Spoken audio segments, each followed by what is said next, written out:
यवतमाळ जिल्ह्यातील पुसद तालुक्यात काल दिनांक 23 फेब्रुवारी 2026 रोजी अचानक आलेल्या अवकाळी वादळ व जोरदार पावसाने पोखरी, हुडी, येळा आणि कोंढई या ग्रामपंचायत क्षेत्रात मोठे नुकसान केले आहे। वाऱ्याच्या प्रचंड वेगामुळे ऐन काढणीच्या तोंडावर आलेले गव्हाचे पीक आडवे पडले असून शेतकऱ्यांच्या हातातोंडाशी आलेला घास हिरावला गेला आहे। वर्षभर कष्ट करून उभे केलेले पीक काही क्षणात जमिनीवर कोसळल्याने शेतकरी हतबल झाले आहेत। आधीच वाढत्या खर्चाचा भार आणि बाजारभावातील अनिश्चितता यामुळे आर्थिक अडचणीत सापडलेल्या शेतकऱ्यांवर या अवकाळी पावसाने आणखी संकट ओढवले आहे।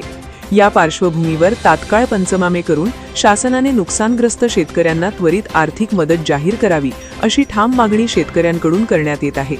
निसर्गाच्या या अवेळी तडाख्याने शेतकऱ्यांचे स्वप्न पुन्हा एकदा उद्ध्वस्त झाले असून आता शासनाने त्यांच्या पाठीशी ठामपणे उभे राहण्याची गरज आहे।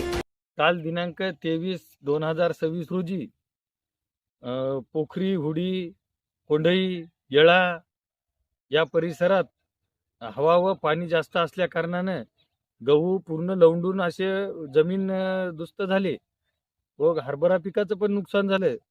तरी